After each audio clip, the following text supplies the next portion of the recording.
Welcome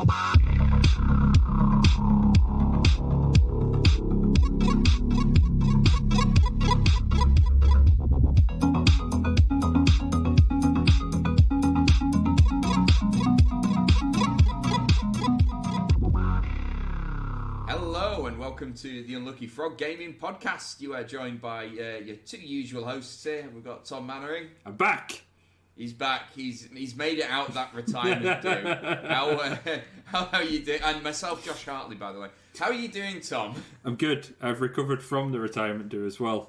How was it? It was good. It was really good. It was the first time I'd been out in years, and it was supposed to be 1 or 2, and then heading home, and they wouldn't let me go home. I tried to leave 4 times, and was told in no uncertain terms by my boss, "You are not leaving." And I was like, "Wow, I don't think you can do that." Yeah, not in a bad way, just in a kind of a tongue-in-cheek way. And then by about, I don't know, it must be about 9 o'clock. I didn't want to leave because I was 3 sheets to the wind. Also, because this is the follow-up question: is were you drinking? I was drinking. Yeah. I I was drinking responsibly. Initially. It spiraled a bit, and then I was very rough on Good Friday as a result of. Worth it though. Maybe. I don't like hangovers. I mean, nobody likes hangovers. No one likes hangovers. But I really don't like hangovers. Okay. I don't know what the right terminology for it is, but I'm a bad sick person. Like, okay. I am really, like, pathetic and really kind of, like, self-loathing and just, like, wimpy, and I just don't, like, I don't do sick well at all. So, yeah, I didn't enjoy the hangover. But I had a good weekend after that.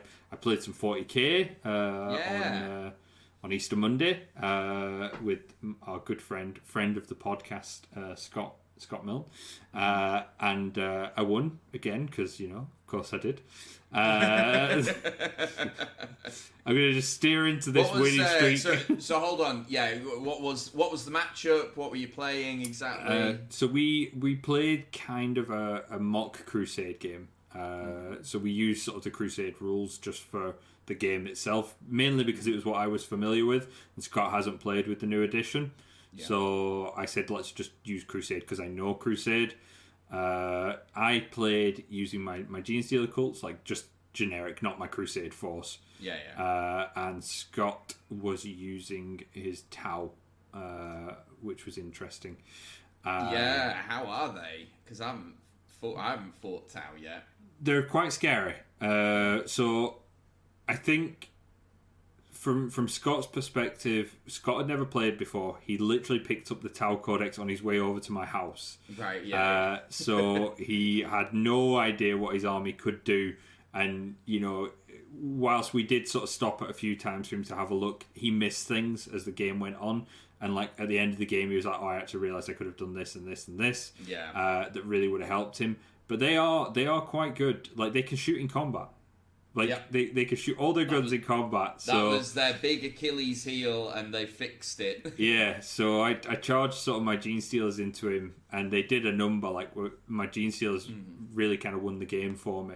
But I charged my Patriarch into one of his units, killed one of his battle suits, and the other 2 just tore into him. My Patriarch barely survived. He did survive and killed the rest of them, but it was pretty scary. It was a scary round of shooting. And then when he turned around to me, he's like, I'll shoot all the guns. I was like, no, Scott, I'm afraid you can only shoot your pistols in combat. They do not have pistols. And he's like, I think you're fine. Actually, I can. I was like, oh, no. So that was really good fun, though. I had a really good time with Scott playing that. And then we went for a wee drive to Starbucks as well and got some lunch. So it was a nice day. Nice. Yeah, nice. Also, what about yourself? What have you been up to? I too have been playing 40k since we have last spoke. I played another Crusade game against Matt and his Deathwing with my Death Guard, death on death action. We were playing the mission where both teams are trying to get to the opponent's deployment zone. Right. And I took a strategy of well, I'm really slow, so I'm just going to stop him from doing that. And it ended up in a draw. So that's my first not loss of this Crusade campaign. Oh, buddy.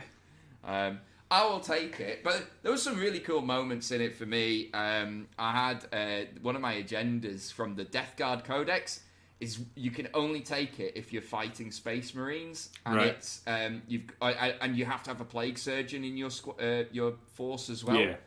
And the idea is there's a dead Space Marine on the battlefield, and your Plague Surgeon has to go and get the gene seed from it. Right. Okay. And I just loved it because I've got Space Hulk, so I used the dead Blood Angel model from that as the objective marker. That's really cool. We had something a bit like that. It was quite a cool moment where I'd run my so we were using sort of the Necromunda terrain, like kind of walkways and that.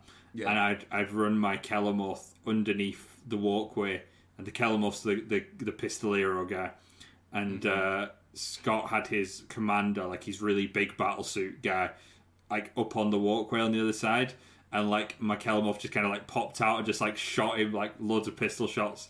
And then, like, he looked down and, like, fired all, like, his weapons down at this little Kellamoth and, like, left him on, like, one wound, like, all the smoke clears. Oh. And he just pops out with the pistols and shoots another, like, fusillade at this guy and just, like, guns him down. Nice. It was really, really cool. It was a good fun little combat. I think I killed him off with, like, Gene Stealers. No, I didn't. I didn't even get the Gene Stealers into combat with him in the end because I managed to gun him down. It was really good fun. Really, really good fun.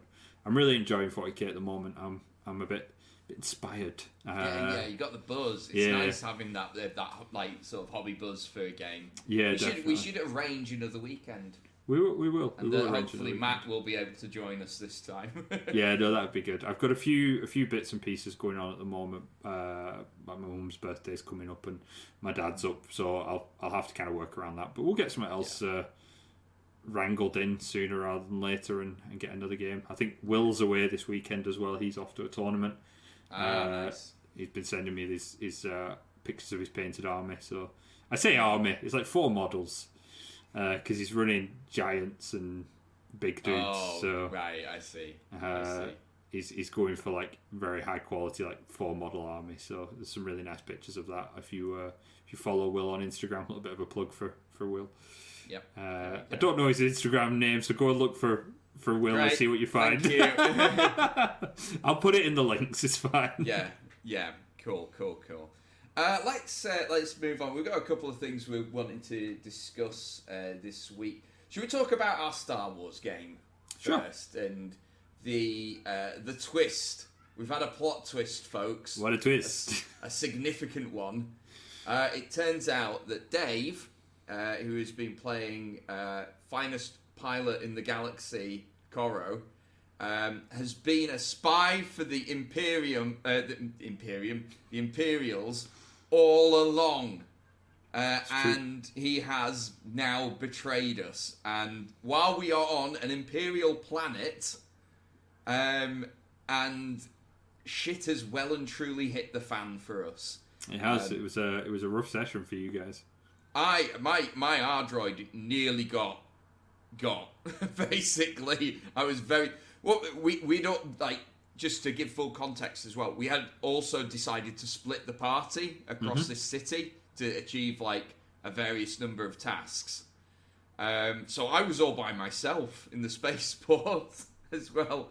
And when a whole squad of stormtroopers decided to descend upon me, and I'm just like there whirling away, trying to get away from them. But I managed to get to our ship, and our NPC companion, Professor Ashur Sungazer, managed to save me. And now we're out of orbit. Now we've jumped to a point of safety en route back to the Rebel base. That's you and Ashur Sungazer have, not the rest of the team. I was just going to say, not the rest of the party though. They are still stuck down on this planet without the ship now. Yeah, so what Dave did was, I don't know if this was by design or if it's just dumb luck, but the party had split up, as you said, to go and do these different tasks on this Imperial planet, waiting for another Imperial spy to actually arrive on the planet so that you could ambush him. So it's kind of funny that it's all sort of played out the way it has. And Dave went off on his own, and while he was away on his own, he approached the Imperial intelligence forces that you guys had sent him to watch, and told them that you guys were there, that you had an R-droid with rebel intelligence, that there were 2 soldiers in the sort of slums of this planet, and all hell broke loose, really. Like, it's just absolute chaos as you got kind of descended on individually, and you were lucky to escape, very lucky to escape, because you and Ashur, neither of you had piloting, and you had to take off whilst obviously stormtroopers were surrounding the ship, which you eventually managed to do, and then evade TIE fighters that were launched after you as well, as you were leaving orbit, and then, speed in a hyperspace coordinates, astrogate your way out of there. So you did, so that was really good. And then kind of Scott and Ryan's characters, Zhang and Kalishtar, still aren't 100% sure what's going on. They've kind of evaded the Imperials, but your safe house has been decimated, and you've kind of been they've been pushed underground, and you're out of the remainder of this story arc pretty much because you just had to flee the planet. Yeah, I mean, right, it was the only thing for it, really. Yeah. I couldn't stick around, so. No, and I got the all clear from the rest of the party. By the way, I didn't just go peace. See you guys. The thing is, like, if you'd stuck around in the Crate Fang, which is the party's ship, you guys already knew. I'd kind of told you out of character that there was a Star Destroyer that kind of patrols this area, and you kind of know that in character, and you know it's going to be well patrolled. So it's not like you could stay in orbit.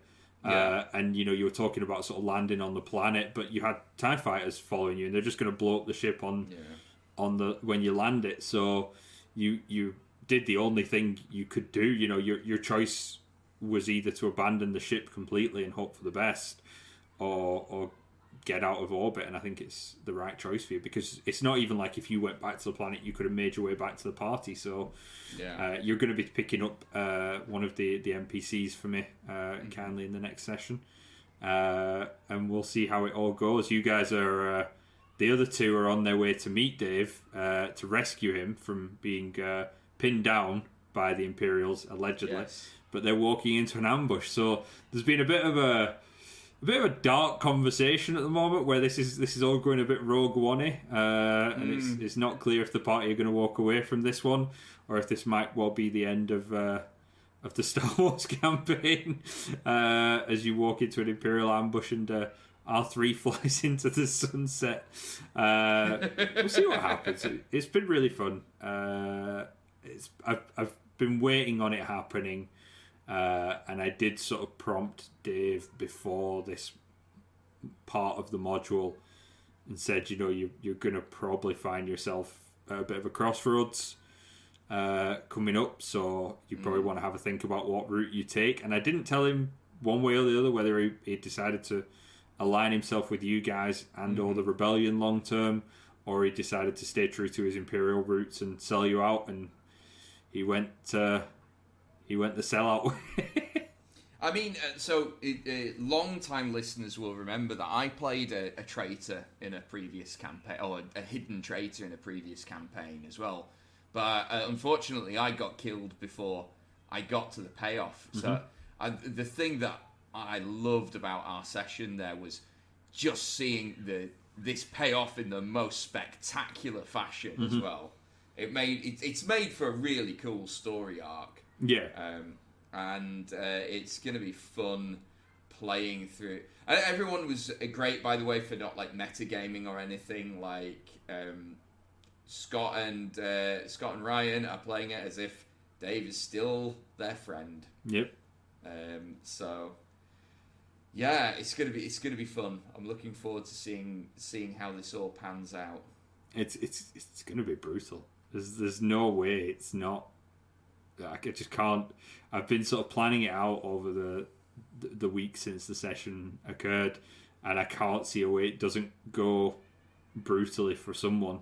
And it's interesting because your group, so we've been running this Tuesday night group, which was at one point in time a Monday night group, has been going on for a decade nearly. Yeah, we figured that out the other night, didn't we? Yeah, and we've never had PvP, like, literally.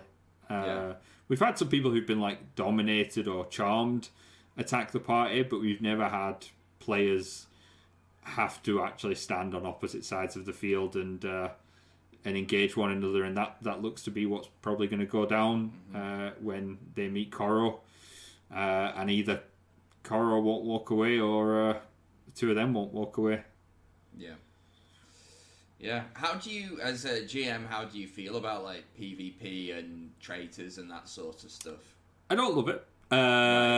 It's something that I said during the session there won't be any more traitors for a while. Obviously, when you did it a few years ago, I had a very frank conversation with you out the gate, and I said, look, if you do this, odds are you will die. Like, at some point in time, they're going to kill you. And that never panned out because you died to enemies. Random ghouls. Yeah. And I had a very similar conversation with Dave. You know, I said, you know, there's every possibility. There was every possibility you guys could have found him out before this moment. There have been checks been made in the background to see if, you know, you've detected the messages he's been sent and stuff. And I mentioned in the game that you've come close on a couple of occasions. There's been literally a point or two in it. But he has managed to evade detection up until now. And I said to him, you know, ultimately, you may well find yourself being killed for this, which may well be the case. The thing is that I don't love PvP as a GM purely because I don't want a party that are at each other's throats or that are suspicious of each other. Yeah. I have said this will be the last time it will happen for a while because I don't want people looking over their shoulders. Yeah, thinking, they're gonna stab me in the back. Yeah, soon. I think had your arc panned out, I probably wouldn't have allowed Dave to do it. Right. But I think because we never actually got that moment, we've never had this kind of play out in a group. It was a nice opportunity for you guys as a group to kind of, you know, play through this and see how it pans out. And you all seem to have responded to it quite positively. You looked shell-shocked when it came out. Like, I was watching you on the camera and you were just sort of a gawp, just like, what is going on? And I spoke to Scott. Scott comes over to mine for the games because his internet's garbage.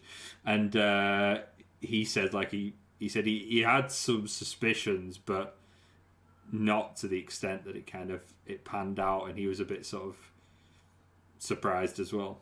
Yeah, I think because I started like out of character, started feeling a bit suspicious about Dave earlier in this little arc that we're playing because he deliberately didn't say certain things that he should have said.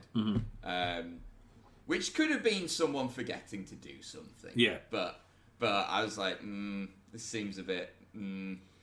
But I didn't think too much of it. I think I was more in shock of not so much, oh my god, he's a traitor, but oh my god, this is the worst possible time for this to happen. This is a disaster. And it is. It's a terrible time. I mean, I've been in PvP situations as a player, and there is a certain way for it to happen. And I think you need to, and I've had this conversation with you guys as a group, it needs to be done in good faith. You know, everybody kind of needs to be, you need to accept that this is an in-game thing, this isn't personal, you know, everybody needs to kind of shake hands and accept that, you know, this is just going to be a bit of fun and it plays out the way it plays out. I've been in situations where that hasn't been the case, and it has been in bad faith. And I'm not proud to say that I'm probably the one who instigated the bad faith element of it, because I didn't like one of the player characters. Well, no, that's a lie. I liked the player character. I didn't like his character. I'll clarify that. But that kind of crept into the gameplay, and the party that I was in literally splintered into a civil war, where they threw down in the middle of their keep, decimated both factions, so there were only a few men standing, right in time for one of their enemies to walk into the keep and take over the place. Yeah, finish the job. They'd been fighting each other, so and that was done in a degree of bad faith, and I learned a lot from that as a player, as to, what I wouldn't do as a GM, and I think the difference in these scenarios, though, is if I don't mind, that seems a bit more spontaneous, whereas certainly the character that I was playing, and it's evident with Dave as well, because we've now since learned that his real his real career in this is Imperial Spy. So we've created characters right from the get-go, just saying, right, we're gonna betray the party. This is why we're doing it, and yeah, like I remember us having that conversation about, Ellard. You realise Ellard will likely die, and I was like, yeah, that's cool. It's going to make a cool story. So I think that's why we've all responded really positively to this, because it's made for an amazing story. And I think that's the right way to be with it. I think weirdly having it planned takes a bit of the sting out of it, because when you can turn around and say, actually, this has been on the cards since day one. This is something, the seeds have always been there. There's been little hints of it if you've kind of looked for them or seen them throughout the course of the campaign. It takes that sting out of it being like a personal betrayal, like the player has turned against you, because it's not. It's the character within the story has turned against you, and that's where you've got to get that differentiation into it. And that's not always the case with like spontaneous PvP, or in my case, it was like a boiling point almost. It was like, frictions kind of just came to a head, and not the first time I've had PvP either, but I tend to I've said this before, and I do kind of stand by it. I'm a much better GM than I am a player. I'm a very disruptive player, right. And I'm not the best at having other people's ways. Right. So I kind of learn from my own mistakes. If I see people doing the things I do, I'm like, "Hoi, stop it! Right. Gotta rein this in." Yeah. So yeah, I'm very aware of that. I'm better now. I'm older and wiser. But yeah, definitely. But I'm looking forward to it, and we'll obviously comment on how it all plays out in a couple of weeks. Stay tuned, guys. We'll next week, in fact, it'll be next week's episode. Next week. So the other thing that we wanted to talk about this week, and this is embarrassing because I actually don't know when this got announced. It must be relatively recently, because it seems to have fallen underneath my radar. Tom is diligently bringing up the announcement article as we speak. Looks like it was March. Okay, so recent-ish. Paizo are publishing a Pathfinder adventure module. Not unusual, but they are publishing it for 5th edition D&D, which took me by surprise. But before we recorded, we were chatting about it, and Tom, give us a history lesson here as to why this is maybe not so weird as it sounds. Okay, so I don't want to sound smug here, because it took me by surprise as well. I had no idea this was happening. So I was explaining to Josh, once we'd both kind of become aware of this, that Paizo and Wizards do have a previous affiliation. Paizo being the people that published Dragon Magazine back in sort of 3rd edition of Dungeons and Dragons. And a lot of the people who now work at Paizo at the fairly senior level were people involved heavily in that magazine, writing content for that.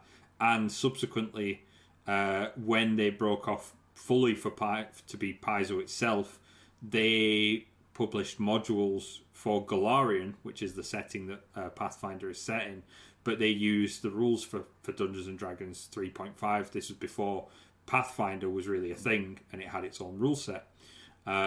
Then when Wizards moved D&D to 4th edition, Paizo took on the 3.5 rule set, which became Pathfinder, and then we have the two companies that we kind of have now.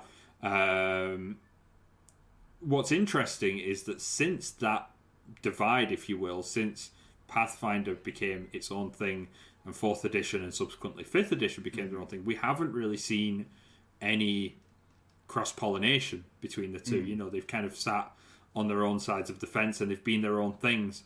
Now, this is where I think it gets a little bit contentious, and this is kind of a personal opinion piece, but they're saying that they want to bring the world of Golarion to the audience of 5th edition, which is not dismissible. That's a fair point to make. And Jason Bullman, who is one of the heads of Paizo, has responded via Twitter, the most official of conduits, and said Pathfinder's not in trouble. Doing a 5th edition version of the Abomination Vaults is a chance for 5th edition folks to check out our world and stories. Pathfinder 2nd edition is doing great, and we're excited to put out more material for it in the coming years. You just wait, we have so much more in store. Now, he's not wrong in what he says. It is a way to give people this opportunity. Yeah. However, if your product was doing so strong, and bearing in mind Abomination Vaults has already been published for 2nd edition, would you really want to be supporting your competitor's brand with a supplement? Because you can't play this without the 5th edition products that you can only buy from Wizards or get illegally off various sources online, which you shouldn't do, but a lot of people do.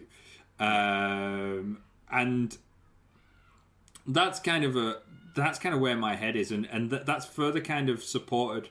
We were looking at the stats from Roll20, which is not the only place people play games. You know, you've got Fantasy Grounds online, and you've obviously got in-person games. So this is a snapshot, if you will. Yeah, but we think, we were talking about this, we think it's as good as litmus test as any, because why would Roll20 be skewed one way or the other? Yeah, really. And well, they support both 5th edition and Pathfinder products as well on it, so they do in fact support both.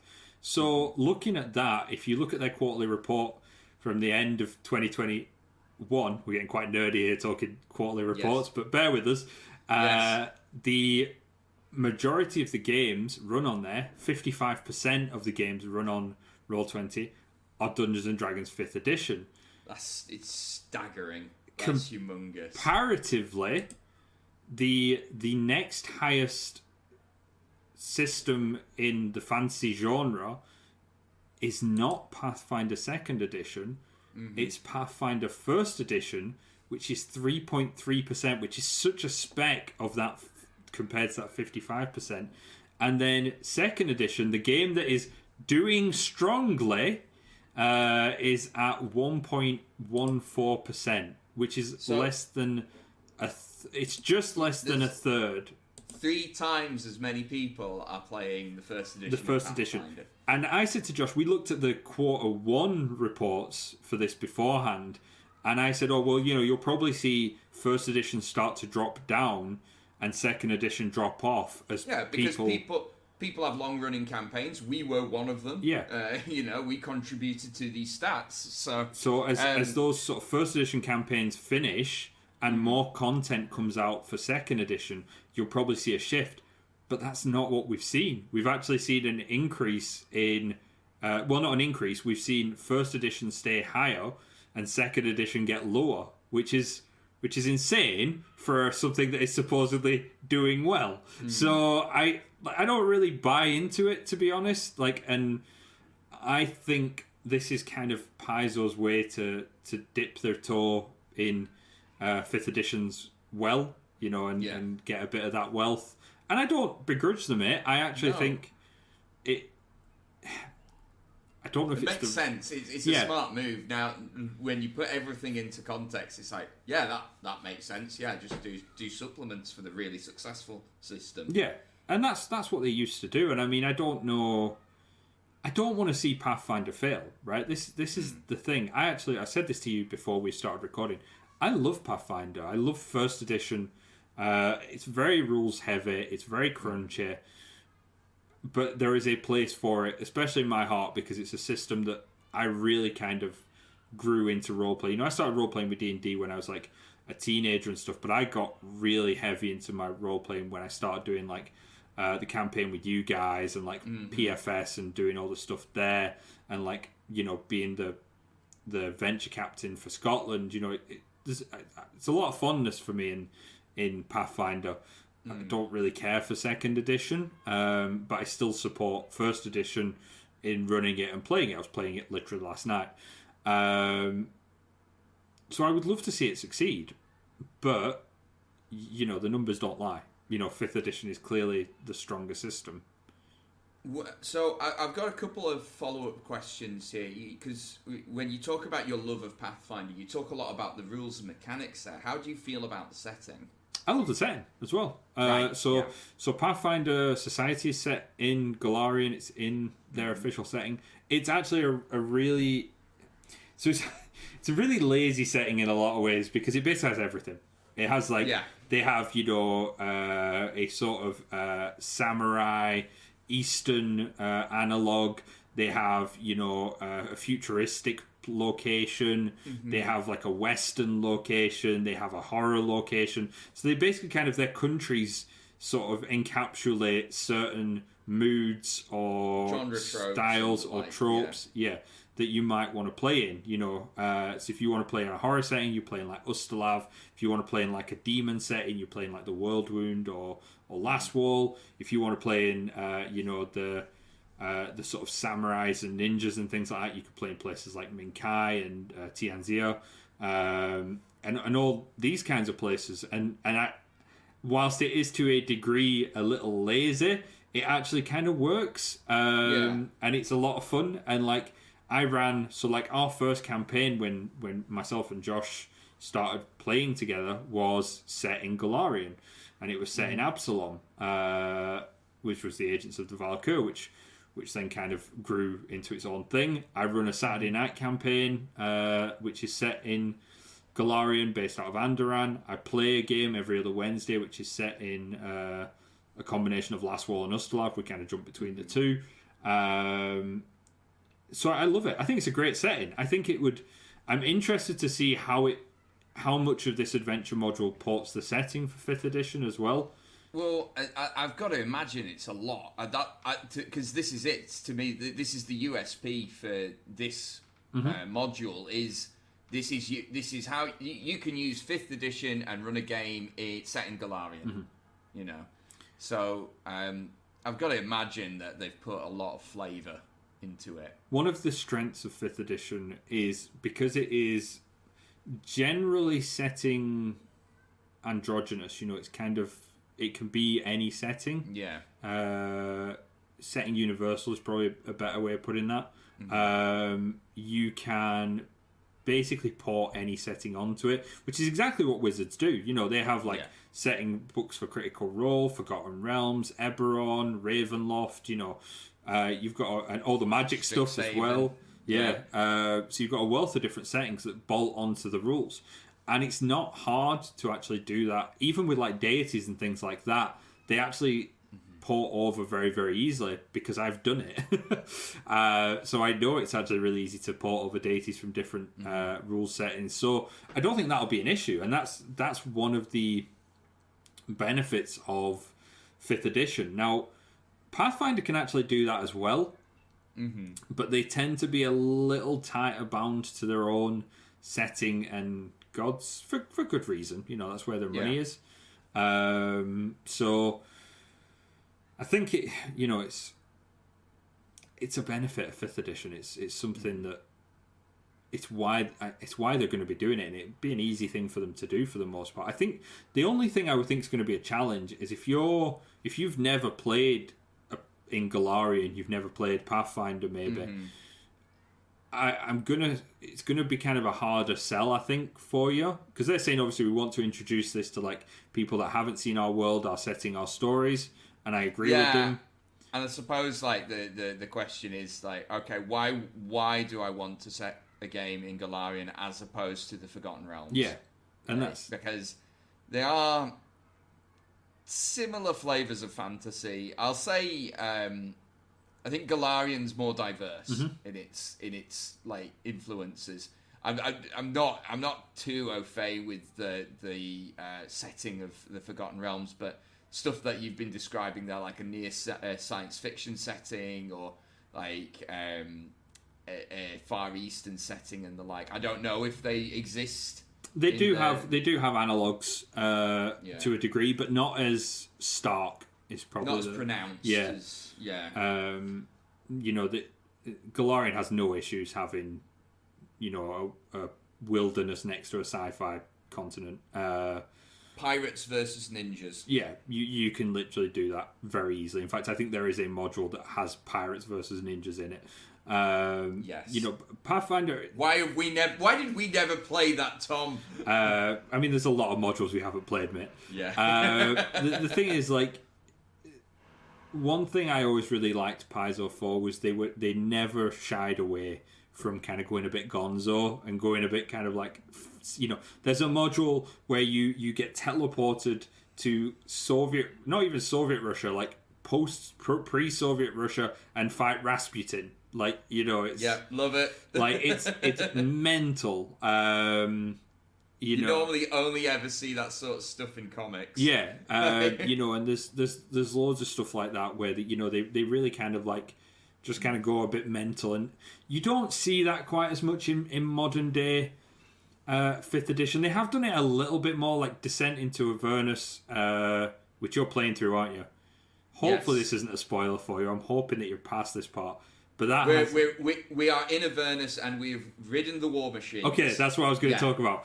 Yeah, that has you doing a Mad Max style like race on demonic war machines through. Yeah, it was super cool. Through a hellscape. My half-orc barbarian is the designated driver. Okay, that seems wise. I've got like the best dex skill. No, I've got the second best dex because we wanted the rogue with the best dex being the gunner. Okay, that's cool.